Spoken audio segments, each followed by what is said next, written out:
오늘 우리에게 주시는 하나님의 말씀은 시편 119편 65절부터 75절까지입니다.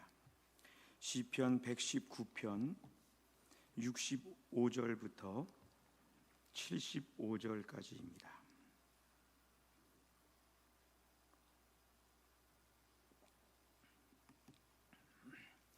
시편 119편 65절부터 75절의 말씀, 구약 892면에 있습니다.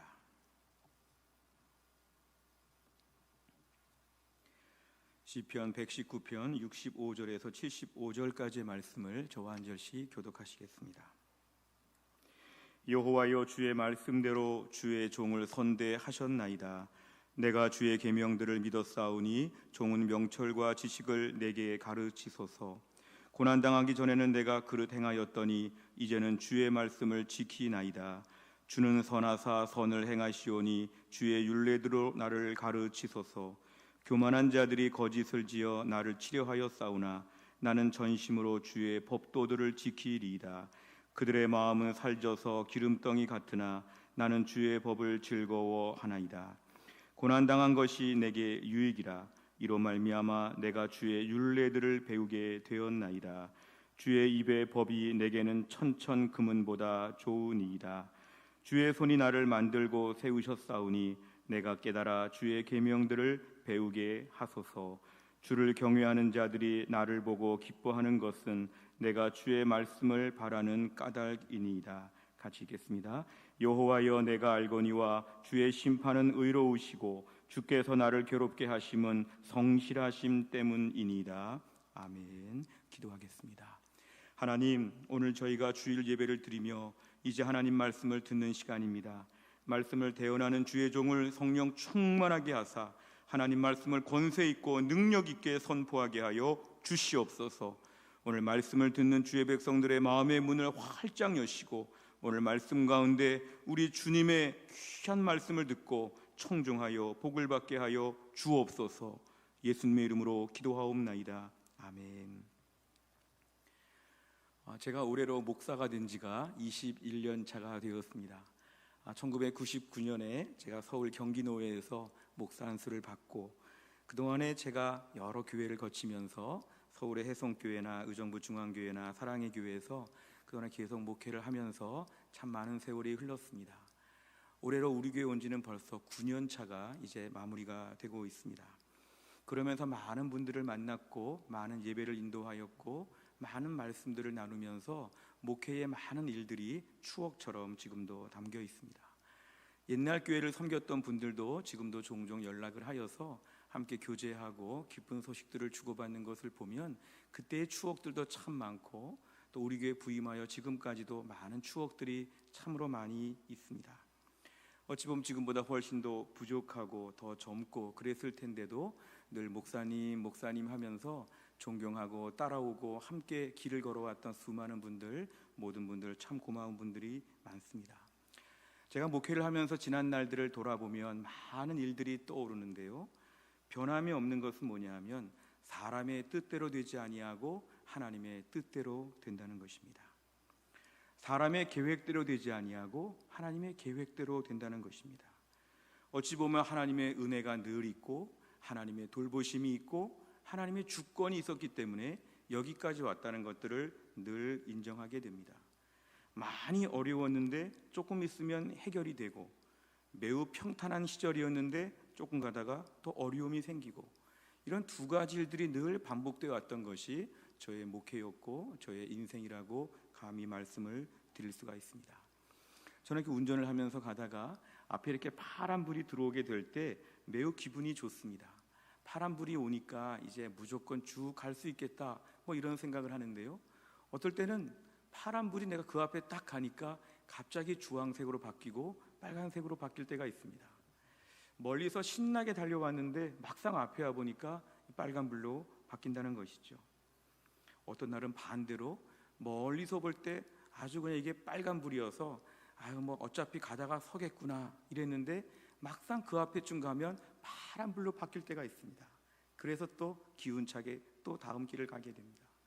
신호등에 빨간불이 오든지 파란불이 오든지 번갈아 막 불들이 바뀌는 것처럼 우리 인생에는 늘 두 가지가 계속 바뀝니다.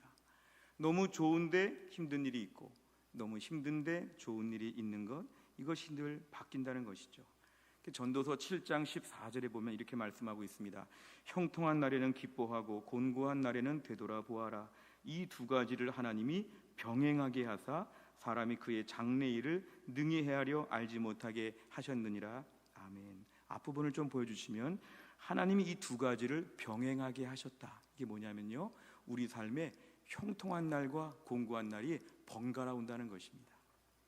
형통한 날과 곤고한 날이 번갈아 옵니다. 우리가 아이들 앞에서 오른손 왼손을 서로 번갈아 이렇게 막 주고받는 것처럼 하나님의 모든 섭리는 우리 가운데 형통한 날도 있는데 곤고한 날이 있다. 그러니까 너무 즐거워할 필요도 없고 너무 슬퍼할 필요도 없고 영원한 즐거움도 없고 영원한 절망도 없는 것이 우리의 인생이라는 것입니다. 너무 울지도 말고 너무 웃지도 말고 하루하루 오늘 하루의 추위를 지켜보면서 하나님께 담담하게 서는 훈련, 이게 우리 인생에서는 매우 중요하다고 볼 수가 있습니다. 제가 지난 21년간의 목사로서의 경험을 통해서 많이 떠오르는 분들 중에 제일 많이 떠오르는 분들은 제일 힘들었던 분들입니다. 교회 안에서 어떤 분들을 보면 어려움이 지금 한두 가지가 큰 게 있는데 그 어려움에 가중하여서 또 다른 어려움이 몰아칠 때가 있습니다. 지금 아이 때문에 많이 힘들어하는 어떤 집안의 그런 주부가 있는데요, 그 가운데서 또 남편의 문제가 또 생겨서 두 가지 문제 있죠. 게다가 부모님의 문제까지 생겨서 세 가지 문제가 가중되죠. 이러면 정말 안타깝습니다. 목회자로서 정말 안타깝습니다. 한 가지를 해결하기도 어려운데 해결이 아직 안 됐는데 한 가지, 두 가지, 세 가지가 동시에 지금 막 그냥 우박덩어리처럼, 큰 돌덩어리처럼 막 떨어지게 되면 너무 가혹한 인생이죠. 이럴 때 울고 함께 기도하고 슬퍼했던 그런 자매들, 그런 형제들이 얼마나 많은지 모릅니다. 내가 몸에 지금 한 가지 병이 있어서 이 병 때문에 힘들게 치료를 받고 간신히 살고 있는데 병원에 갔더니 이것과는 무관하게 또 다른 데가 아픕니다. 이 문제 지금 힘들고 어려운데 또 다른 병이 생겼습니다. 그러니까 이 병도 치료해야 되고 이 병도 치료해야 되고, 어쩌다가 또 다른 문제가 두세 개가 막 겹치면 이런 인생이 있나? 내가 더 살아야 되나? 너무너무 힘들고 어렵다. 이런 분들과 함께 눈물로 기도한 경험도 저에게는 참 많이 있었습니다. 목회자로서 제일 안타까운 건 뭐냐 하면은, 제가 목사로서 우리 성도님들을 사랑하고 많이 돌봐드리려고 하지만 어느 순간에 가면 간접적인 경험의 한계로 제가 다 아파하지 못하고 함께 다 슬퍼하지 못하는 그 마지막에 관문이 있다는 것이죠. 어떻게 보면 마음으로는 다 이해할 것 같으면서도 직접적인 경험이 아니라 간접적인 상태에서 제가 안타까워할 때 때로는 죄책감을 느낄 정도로 더 아파야 되는데, 내가 더 힘들어 봐야 되는데 거기까지는 못 나갈 때 성도님들을 대하여 기도하면서 그렇게 안타까울 때가 많습니다. 얼마나 힘드실까? 때론 제가 이해하고 알려고 해도 정말 솔직하게 다는 알 수 없는 그 깊고 깊은 은밀한 아픔과 눈물을 누가 할 수 있겠습니까? 올해 1년을 마무리하면서 올해 돌아가신 두 분 정도가 좀 더 생각이 났습니다.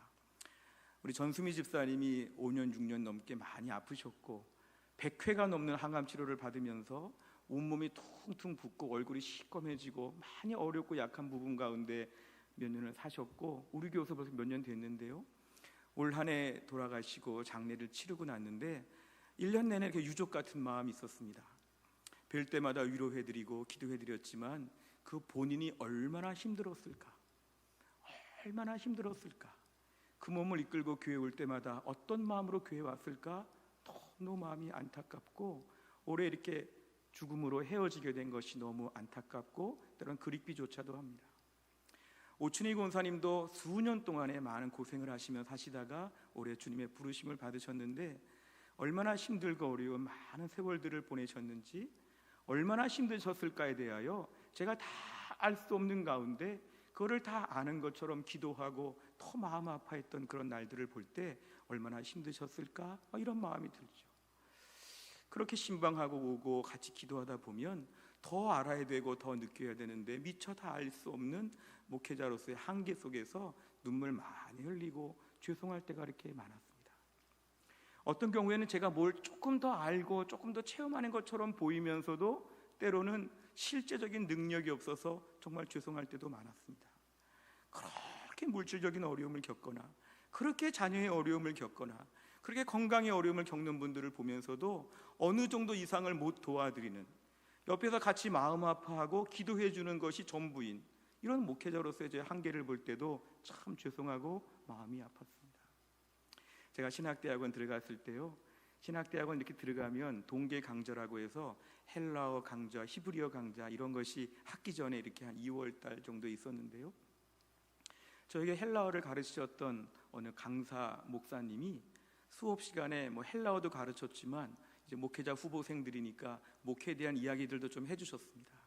근데 그분이 그런 얘기를 하십니다. 내가 장로교 합동 측에 이 보수적인 교단에 내가 말씀 중심의 목회를 하는 교단에 나는 목사인데, 병원에 가서 너무 아파하는 환자들을 볼 때는 내가 장로교 목사가 아니라 오순절 교회 목사인 것처럼 막 신유의 기적을 더 구하고 막 기도하고 병이 낫고 뭔가 이러한 역사들을 더 사모하며 기도하게 된다.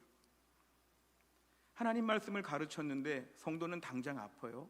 그러면 그 앞에서는 말씀만 전하는 것 가지고는 뭔가 알 수 없는 죄송함이 있어서 신유의 기적으로 막 그 앞에서 병이 낫는, 사도 바울처럼 예수님처럼 베드로처럼 손대고 기도하면 막 벌떡벌떡 일어나고 회복이 되는 뭔가 이러한 역사를 구할 수밖에 없는 게 목사의 심정이라고. 저희는 그날 헬라어를 배우러 갔다가 목사님의 그런 고백을 듣고 펑펑 울었습니다. 아, 저런 것이 목회자의 마음이구나. 어찌 보면 우리 모두가 다 그런 마음이 있죠. 어떻게 성도들을 섬기고 도와야 될까 할 때 얼마나 힘들까에 대해서 어떻게 도와드려야 될까. 우리가 올 한 해를 지내면서 코로나로 인해서 정말 그전에 겪어보지 못한 우리 인생에 처음 맛보는 전염병의 시대를 우리는 살았습니다. 병에 걸릴까 안 걸릴까에 대한 염려도 많았지만 이 병으로 말미암아 경제적으로 큰 타격을 받았고 우리의 삶이 다 마비가 되었고 고립이 되었습니다. 이제 견딜 수 없는 마지막에 한계에 온 것처럼 우리 모두가 다 지치고 힘든 12월 말까지 우리가 왔습니다. 제가 오늘 말씀을 나누기 전에 이런 말씀을 꼭 드리고 싶습니다.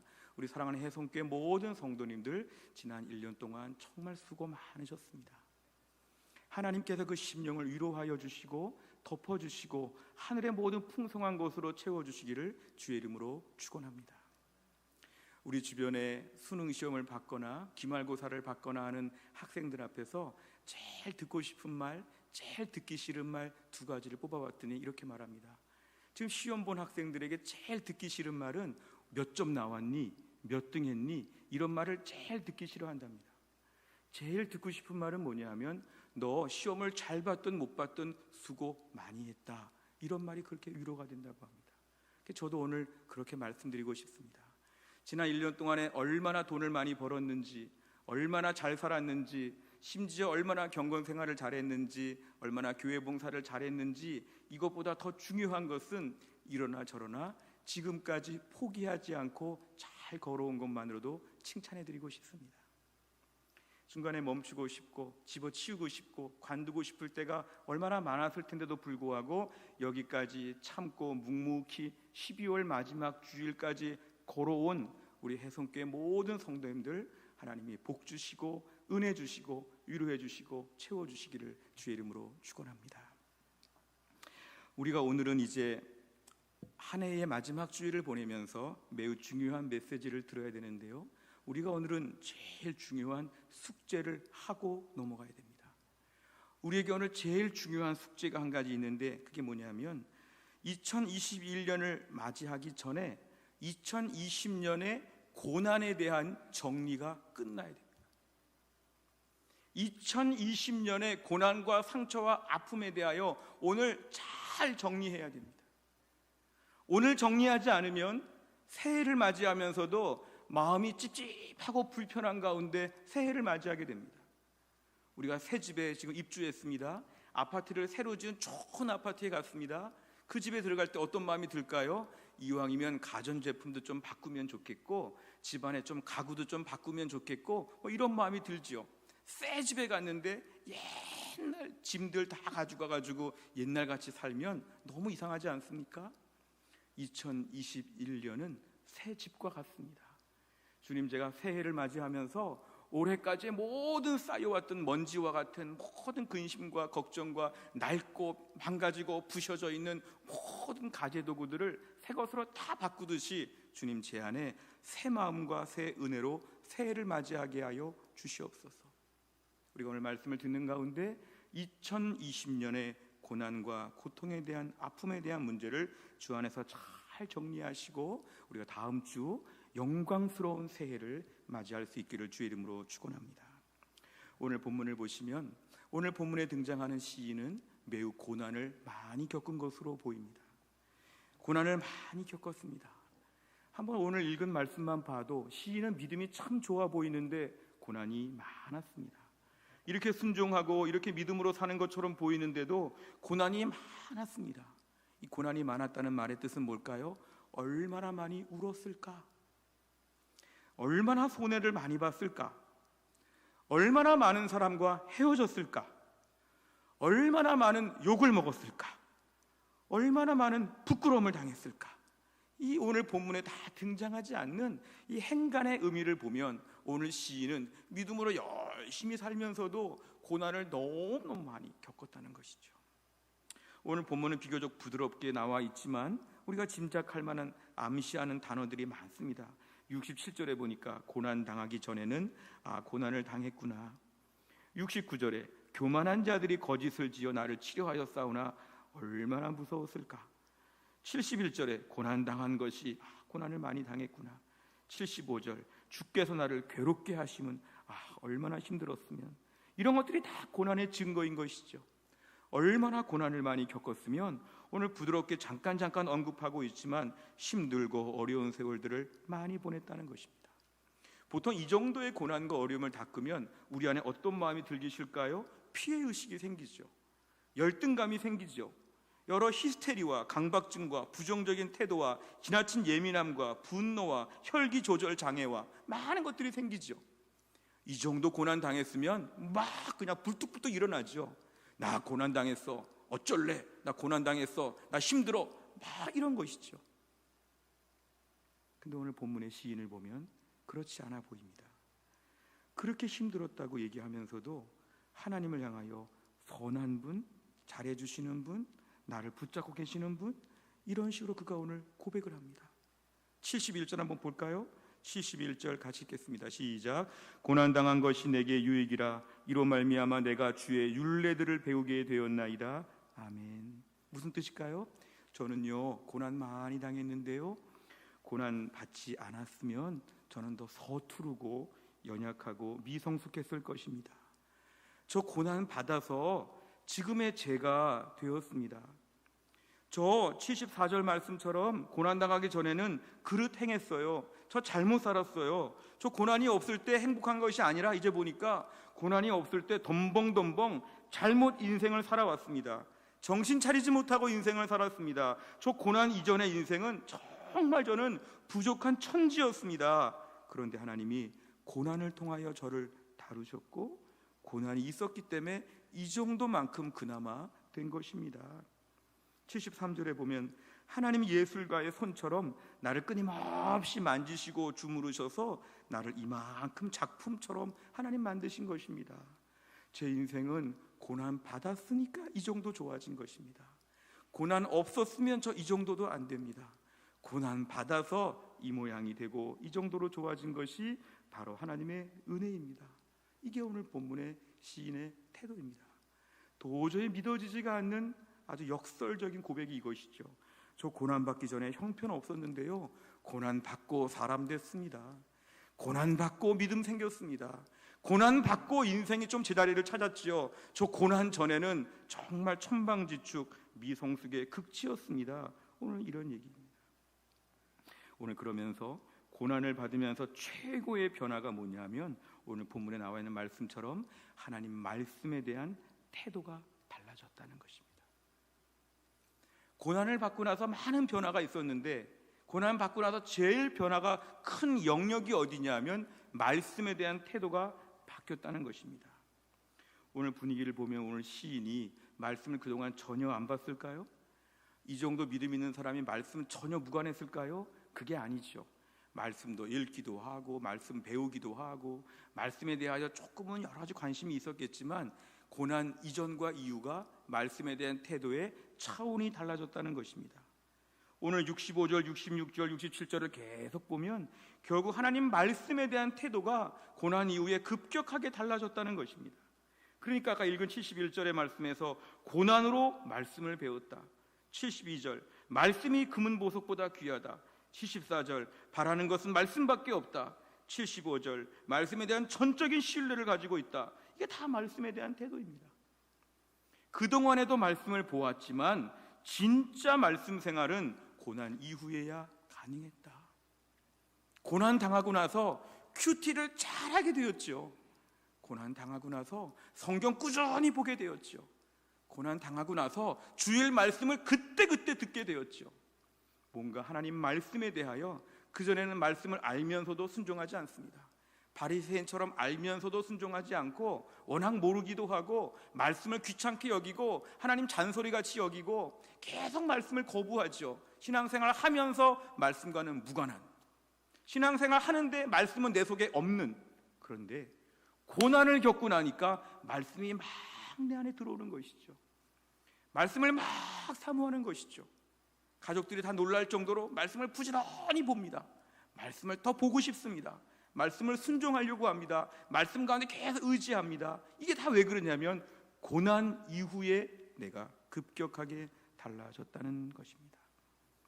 이제는 말씀들이요 내 안에서 돌덩어리에 새겨진 말씀처럼 말씀이 내 신비에 새겨집니다. 하나님 말씀이 막 생각이 납니다. 밤거리에 네온 쌓인 큰 간판처럼 말씀이 팍팍팍팍 내 안에 들어옵니다. 하나님 말씀이 척척척척 들립니다. 그전에는 아무리 설교 들어도 못 알아들어요. 아무리 성경 봐도 이해가 안 돼요. 아무리 말씀해도 말씀과는 자꾸 무관하고 1년에 성경을 한 번도 안 읽고 말씀과는 전혀 관계없이 살았는데 고난 이후에 변화가 뭐냐면 말씀이 계속 내 안에 들어온다는 것이죠. 우리 집에 전기가 들어오듯이 우리 집에 수돗물이 들어오듯이 내 안에 계속 말씀이 들어오죠. 그리고 말씀이 들어와서 신진대사가 되면서 혈액순환이 되면서 온몸이 말씀으로 막 지금 기계처럼 돌아가죠. 말씀이 내 삶의 생각을 지배하고 말씀이 내 피가 되고 살이 되고 말씀이 능력이 되고 말씀이 기쁨이 되고 말씀이 막 움직이는 삶으로 바뀌었는데 전환점이 뭐냐면 고난 이후에 가능하다는 것입니다. 오늘도 말씀은 고난 때 주시는 큰 축복입니다. 몇 가지를 잃어버렸는데 말씀 건졌으면 남는 장사입니다. 내 삶에 잃어버린 게 있는데 하나님 말씀에 대한 태도가 확 달라졌다면 내 인생 지금부터 본격적으로 한번 살아볼 만합니다. 말씀이 내 안에 담겨지는 인생이 되었다는 것이죠. 말씀이 들어오니까 지금의 고난이 또 어떻게 해석이 되냐 하면 말씀 안에서 고난을 다르게 보는 안목도 생기는 것이죠. 예레미야 애가 3장 19절에서 23절까지 제가 읽어드리겠습니다. 내 고초와 재난 곧 쑥과 담즙을 기억하소서. 내 마음이 그것을 기뻐하고 내가 낙심이 되어나 이것을 내가 내 마음에 담아두었더니 그것이 오히려 나의 소망이 되었사옴은 여호와의 인자와 긍휼이 무궁하심으로 우리가 진멸되지 아니함이니이다. 이것들이 아침마다 새로우니 주의 성실하심이 크시도소이다. 아멘. 예레미야는 예루살렘 성이 멸망하고 이스라엘 백성들이 지금 다 멸망하는 그 멸망의 때에 얼마나 바벨론의 군대가 무섭고 얼마나 무너져가는 그 유다 왕국이 불쌍하고 안타까웠을 텐데 그 속에서 자기가 받는 고난과 아픔을 깊이 묵상하지 않고 여호와의 긍휼과 자비하심을 계속 묵상했습니다. 내 고난을 지금 더 생각해야 되는데 고난을 더 생각하지 아니하고 하나님을 묵상하는 것이죠. 하나님 말씀을 묵상하는 것이죠. 이 성경책을 묵상하는 것이죠. 내가 지금 몇 대 맞았나, 내가 지금 몇 천만 원 잃어버렸나, 이런 거 묵상하지 않고요. 오늘 말씀이 뭐라고 말씀하시나, 오늘 말씀이 어떻게 위로하시나, 말씀의 소망이 무엇이나, 이거를 깊이 묵상하니까 여호와의 자비와 긍휼하심, 여호와의 자비와 인자하심, 이런 것들이 마음에 가득 차게 되면서 아침마다 새 힘이 생겨났다는 것입니다. 고난의 때에 말씀에 대한 태도가 바뀌는데, 말씀에 대한 태도가 바뀌게 되면 이 고난을 다르게 보게 된다는 것이죠. 고난을 묵상하지 아니하고 하나님을 묵상한다. 여러분 꼭 들으셔야 됩니다. 고난을 묵상하게 되면 우리는 파멸됩니다. 고난을 묵상하면 파멸됩니다. 힘들었던 거 자꾸 며칠째 몇 달째 막 연구하고 세부적으로 연구하여 분석하면서 고난과 고통의 전문가가 되면 우리 완전히 병들어 죽습니다. 그러나 고난의 상황 가운데 하나님을 묵상하게 되면 그것은 능력으로 바뀝니다. 고난 플러스 묵상은 우리를 좌절과 절망으로 만드는데, 고난 가운데 말씀을 묵상하고 하나님을 묵상하게 되면 우리 인생에 새로운 소망이 생긴다는 것이죠. 오늘도 우리의 삶 가운데서 내가 얼마나 힘들고 어려움과에 대해서 계속 몰두할 것이 아니라 오늘도 이 가운데서 말씀을 통해 알게 되는 하나님을 묵상해야 됩니다. 올 1년 동안에 우리가 코로나 전문가가 될 필요가 없습니다. 코로나 전문가가 될 필요가 없습니다. 코로나에 대한 뉴스를 다 외우고 다닐 필요가 없습니다. 그 속에 차라리 뭘 외워야 되냐면 하나님 말씀을 외워야 되죠. 하나님 말씀의 몇 구절을 더 외워야 되죠. 설교를 몇 번씩이나 다시 반복해 들어야 되죠. 매일매일 말씀에 더 내 마음에 들어오도록 말씀을 묵상하면 지금을 이길 만한 능력을 하나님이 허락하여 주신다는 것입니다. 예레미야는 나라가 지금 다 멸망하는 가운데도 고난 묵상 전문가가 아니라 하나님 묵상 전문가가 되었다. 주여, 이 코로나 시기에 2020년을 마무리하면서 저에게 하나님 묵상의 전문가가 되게 하여 주시옵소서. 하나님은 어떤 성품을 갖고 계신지, 하나님은 어떤 것을 좋아하시는지, 하나님의 보장은 무엇인지, 하나님의 소망은 무엇인지, 하나님에 대하여 더 많은 것들을 묵상하는 가운데 내 관심이 하나님 쪽으로 바뀌어야만 이 때를 이길 수가 있다는 것입니다. 많은 사람들이 고난에 대하여 집중하고 고난을 연구하고 고난을 분석하고 고난에 자꾸 매몰되어 있는 이유는 뭘까요? 바로 세상적인 불신자들의 보편적인 가치관 때문에 그렇습니다. 그게 뭐죠? 인과응보이죠. 세상은 인과응보의 원리가 지배하고 있습니다.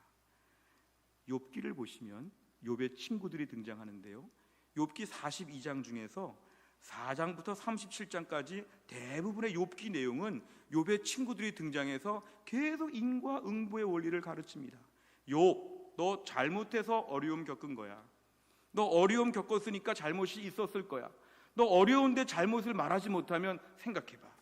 깊이 생각해봐. 너 잘못한 거 있을걸? 욥에게 매일매일 얘기하죠. 너 이런 어려움 당한 거는 반드시 인과응보야. 하나님 말씀보다는, 복음보다는 인과응보. 오늘날 저희가 교회를 다니면서도 참 위험합니다. 우리가 인과응보의 지배를 받으면 하나님께 나올 사람 한 명도 없습니다. 인과응보의 지배가 뭐죠? 하나님께서 우리를 극진히 사랑하신다는 걸 다 부정하는 것이죠. 기독교는 인과응보의 원리를 뒤집는 종교입니다. 예수님 땅에 오셔가지고 어떤 자들 주로 찾으셨죠? 죄인들 찾으셨죠. 병든 자 부르셨죠. 부족한 자 부르셨죠. 고린도 교회 성도들 천한 자, 멸시받는 자, 미움받는 자, 우스운 자, 부끄러운 자, 못난 자, 고린도 교회 다 모아놨지요. 왜 그럴까요?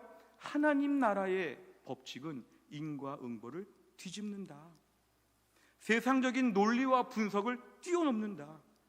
우리가 아직까지 신앙생활을 하면서 인과응보의 논리에 갇혀 있으면 우리는 복음을 모르는 것입니다. 하나님께 나올 때조차도 내가 그동안에 선행을 많이 하고 나는 죄가 없고 경건생활을 잘했고 교회봉사 많이 했으니까 자꾸 뭘 내세우려고 하면 죄송한 말씀이지만 복음을 모르는 것이죠. 복음은 내가 지금보다 100배, 1000배나 부족해도 하나님이 나를 사랑하여 주신다는 게 복음입니다. 내가 지금보다 많이 못나서 아무것도 할 수 없는, 온몸에 하나도 움직일 수 없는 환자가 되어도 주님은 사랑하여 주신다. 내가 어쩌다가 죄악 가운데 빠져서 하나님과 멀리 떨어진 것처럼, 멀리 표류하는 것처럼 내가 죄악 가운데 있을지라도 하나님은 나를 사랑하여 주신다. 이런 역설적인 논리가 바로 복음의 핵심이라는 것이죠. 인과응보의 논리에서 우리는 벗어나야 됩니다. 복음은 병든 자, 죄진 자, 부끄러운 자 오기만 하면 받아주시고 사랑하여 주신다. 훨씬 부족해도 오기만 하면 사랑하여 주신다는 것입니다. 우리가 올해 마지막 주일을 맞이하여서 올해 마지막 주일에 이런 무거운 마음을 갖지 않아야 되는데요, 내가 한 해 동안에 뭐가 어려웠을까, 뭐가 부족했을까, 나에 대한 철저한 집중 다큐멘터리 프로그램을 만들 필요가 없습니다. 내가 올해 뭐가 부족했을까 깊이 연구하다 보면 나를 재판하게 되고 다른 사람들을 재판하게 되죠. 이거야말로 인민재판이고 자아재판이고 이건 매우 무서운 것입니다. 요한복음 9장 2절부터 3절에 보면은 제자들이 물어 이르되 랍비여, 이 사람이 맹인으로 난 것이 누구의 죄로 인함이니이까? 자기니이까 그의 부모니이까? 예수께서 대답하시되 이 사람이나 그 부모의 죄로 인한 것이 아니라 그에게서 하나님이 하시는 일을 나타내고자 하심이라. 아멘. 하나님께서는 오늘날의 우리의 삶 가운데서 부족하고 어려운 점이 있을 때 이것을 인과응보의 원리로 우리에게 강요하지 않으시고 여기에 하나님이 일하실 공간을 만드신다는 것입니다. 마치 하나님이 우리 집안에다가, 우리 집에다가, 건물에다가 사무실 하나 만드신다는 것이죠. 하나님이 일하실 공간. 오늘 내 삶의 1년 동안에 어떤 어려움이 있는지, 어떤 힘든 일이 있는지, 이것이 인과응보가 아니라 하나님이 그 공간을 만드셔서 하나님이 하시고자 하시는 일을 여기서 나타내 주신다는 것입니다.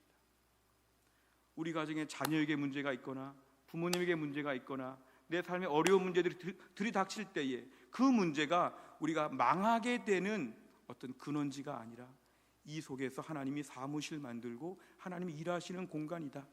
여기서 내 삶에 큰 기적과 축복을 주실 것이다. 여기는 하나님이 일하고자 하는 바를 나타내는 공간이다. 이런 믿음을 우리는 가져야 합니다. 내 삶에 어려움이 있을 때, 내 삶에 어떤 부작용이 있을 때, 어떤 부족함이 있을 때 그 자리가 바로 뭐냐면 하나님이 여기서 하나님이 일하시는 일을 보여주고자 공간을 확보하신 것이다. 이렇게 믿어야 됩니다. 믿음의 사람들은 고통과 아픔과 시련들을 향해서 안목이 다릅니다. 왜 이런 일이? 누구 때문에? 무슨 일 때문에? 인과적인 이유를 찾는 것에서 멈춰야 합니다. 그런 거 이유 잘 찾는 게 똑똑한 것이 아니라 불신앙으로 빠진다는 것이죠. 하나님은 오늘 그런 이유 찾을 시간에 목적을 찾아봐라. 그 목적은 바로 뭘까요? 하나님의 하시고자 하시는 일이 여기에 어떻게 일어날까를 믿는 믿음입니다. 하나님, 이 일이 생겼는데 어떻게 일하시려고 하십니까? 여기서 무슨 일을 보여주시렵니까? 여기서 저를 어떻게 더 좋게 만드시렵니까? 하나님의 일하심을 기대해야 된다는 것이죠. 우리 고통과 고난에 대해서 이유를 캐게 되면 다 울어야 됩니다. 다 넘어져야 됩니다. 다 슬퍼해야 됩니다. 왜냐하면 이유가 너무 많기 때문에, 솔직히 말하면. 그러나 믿음의 백성들이 고난과 고통과 아픔의 시간들을 통해서 여기서 하나님의 어떤 목적이 있으십니까? 기대하게 되면 우리 안에 소망이 생기죠. 야, 하나님 이번에 뭘 고쳐주시려고? 하나님 이번에 뭐를 일하시려고? 야, 기대가 많네, 기대가 많네. 이런 마음들이 생겨난다는 것이죠. 결국 오늘날 우리의 삶 가운데서 잘 되든 못 되든 하나님의 주권적인 역사가 있다는 걸 믿어야 됩니다.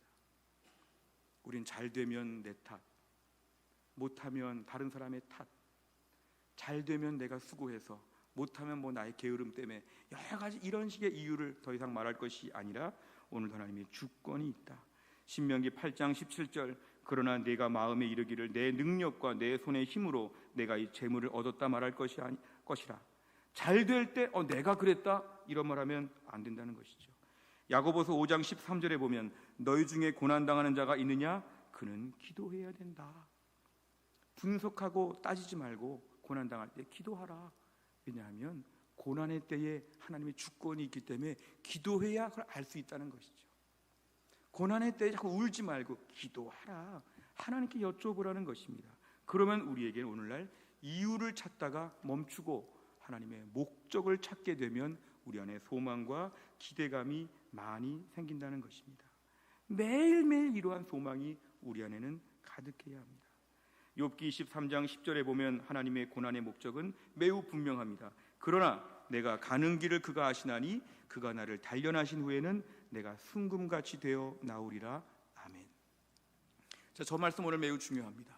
우리 삶 가운데 고난이 많은데 목적이 뭐냐면 나를 순금으로 만든다, 나를 정금으로 만든다. 이게 하나님의 궁극적인 목적입니다. 하나님께서 오늘 우리를 다루시는 것인데요, 이 고난을 통해서 망가지고 부서지고 없어졌다가 아니라 고난을 통해서 순금이 된다, 불순물 제거한다, 정금처럼 만든다, 이것입니다. 그러니까 오늘 시편 저자가 고난 당한 것이 유익이라고 말하는 것입니다. 고난이 있으니까 그만큼 성숙합니다. 고난이 있으니까 그만큼 좋아졌습니다. 이게 바로 하나님의 놀라운 섭리라는 것이죠. 옛날에 대장간 같은 데 가보면 쇠를 다룰 때 막 불에 달궜다가 꺼내가지고 막 때렸다가 찬물에 막 집어넣었다가 막 이렇게 하죠. 칼을 만들거나 뭐 이런 것들을 만들 때 보면 아주 그냥 막 그냥 뜨겁게 하고 막 때리고 막 이러죠. 우리가 뭐 쇠의 입장이라고 보면 너무 때린다, 너무 뜨겁다, 너무 차갑다, 충격 가운데 너무 나를 다룬다, 좀 살살 다뤄라, 이렇게 말할 정도로 쇠를 그렇게 다룹니다. 막 뜨겁고 막 때리고 막. 이게 바로 뭐냐면 그 과정을 통하여서 아주 단단하고 튼튼한 쇠붙이, 무기 뭐 이런 것들을 만드는 과정이라는 것이죠. 오늘도 하나님께서 우리 삶 가운데는 계속적인 고난들을 남겨놓으실 것입니다. 2021년에 코로나가 없다고 해도, 2022년에 코로나가 없다고 해도, 언젠간 극복이 된다 그래도 다른 어려움들이 계속 있을 것입니다. 그럴 때마다 우리가 낙심하지 않을 것은 이 부분에 하나님 어떻게 나를 좋게 만드실까 기대하셔야 됩니다. 고난은 나에게 반드시 유익하게 하신다. 고난은 불순물을 제거하신다. 나는 고난 통과해야 믿음의 사람 된다. 나 고난 없으면 망가진다. 나 고난이 꼭 필요하다. 이 정도의 신뢰를 가지고 고난에 대한 기대치를 높여야 됩니다. 결혼한 지 10년, 20년 되면 집안에 있는 전자제품들이 하나씩 망가지기 시작합니다. 어느 날은 텔레비전이 안 보이고요, 어느 날은 냉장고가 망가집니다. 옛날에 다 새 거였는데 10년, 20년 가면서 이제 계속 번갈아 바꿔야 되죠. 그럴 때마다 이제 새 물건이 들어온다. 고난의 때가 올 때는 이번에 내 삶에 무엇을 바꿔야 될까 기대해야 되죠. 하나님이 이번에 고난을 통해서 내 좁은 성격을 좀 넓게 만들어 주시나? 너무 불안하고 걱정 많이 하니까 좀 대범하게 만들어 주시나? 내가 너무 개인적이니까 좀 섬기도록 만들어 주시나? 하나님이 고난을 통하여 나에게 맞춤형으로 지금 나를 바꾸시고 변화시킨다는 걸 믿어야 됩니다. 너무 기도 안 하니까 이번 고난을 통해서는 결론적으로 기도 훈련시키나 보다. 이번 고난을 통해서 조금 내가 대하기 어려운 사람들을 품는 훈련을 시키나 보다. 내가 너무 교만했더니 하나님 잘난 척 못하게 이번 훈련을 통하여, 고난을 통하여 나를 하나님이 겸손하게 만드시나 보다. 뭐 이런 식으로 계속 하나님 나를 뭘 바꾸실까, 어떻게 바꾸실까 기대하는 게 바로 뭐냐면 믿음의 사람의 기대치라는 것이죠. 무엇보다 우리가 오늘날 하나님이 나를 바꾸시고 유익하게 하시는 것 중에 최고의 중요한 포인트는 뭐냐면 하나님이 우리를 다른 사람을 섬기는 자로 바꿔주신다는 겁니다. 가끔 대학에 보면요, 최고 고위자 과정의 경영 과정, 최고 높은 거의 사장님들, CEO들 모이는 최고 경영자 과정 같은 것이 있습니다. 최고의 리더십을 행사할 때 어떻게 해야 되는지 지원 자격을 보면 아주 어느 그 그룹에서 몇 번째로 높은 분들 이게 선발을 해가지고 받아주지요. 우리가 오늘날 고난을 통하여 많은 훈련들을 받는데 그 중에 제일 중요한 훈련은 남을 섬기는 훈련을 하신다. 고린도후서 1장 3절과 4절에 보면 찬송하리로다 그는 우리 주 예수 그리스도의 하나님이시요 자비의 아버지시요 모든 위로의 하나님이시며 우리의 모든 환난 중에서 우리를 위로하사 우리로 하여금 하나님께 받는 위로로서, 잘 보십시오, 모든 환난 중에 있는 자들을 능히 위로하게 하시는 이시로다. 아멘.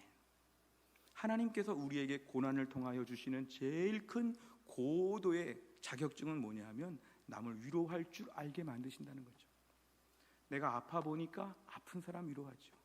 내가 재수하니까 재수한 사람 위로하죠. 내가 아기 때문에 힘들어 보니까 아기 때문에 힘든 사람을 위로할 수 있죠. 내가 뭔가 부족하고 어려웠던 점을 통해서 하나님이 그 분야의 위로자 자격증을 딱 막 주신다는 것입니다. 아무나 못합니다. 겪어본 사람이 말 한마디 하는 게 파워풀하죠. 하나님이 우리의 고난을 통하여 이 고난을 잘 견뎌서 이런 힘든 사람들 앞으로 수두룩하게 만날 텐데 네가 가서 위로해줘라, 너는 전문가다, 우리를 세워주신다는 것입니다. 우리가 고난받기 전에는 관심 없었지요.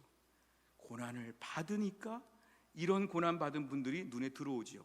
아, 이 사람 힘들겠다, 내가 힘들었으니까. 그러면서 내가 저 사람을 도와줘야겠다, 이런 마음이 드는 것은 고난 이후에나 가능한 것입니다. 나만 위해서 기도하고 나만 위해 돈 쓰고 나만 위해서 집중하고 우리 애들만 막 집중하고 이런 삶이 고난을 통하여 이런 사람으로 바뀌게 하나님 만들어 주신다는 것입니다. 우리가 오늘 아이들을 키우면서 아이들이 철들 때가 언제입니까? 애한테 먹을 걸 줬는데 엄마도 먹어 이렇게 말하면 어휴 철들었구나. 애를 줬더니 이건 동생 줘야지, 어휴 철들었구나.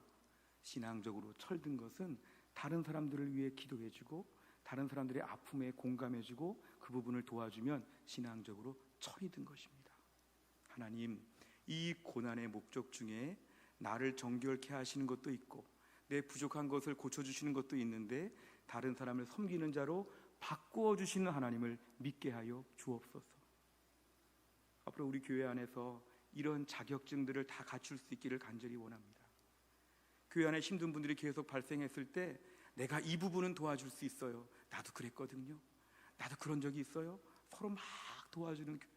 이런 교회가 되면 우리 교회는 고난의 이유가 아니라 목적에 집중했기 때문에 교회 안에 든든한 사람들로 말미암아 우리 교회가 앞으로 서로 섬기는 교회가 될 것입니다.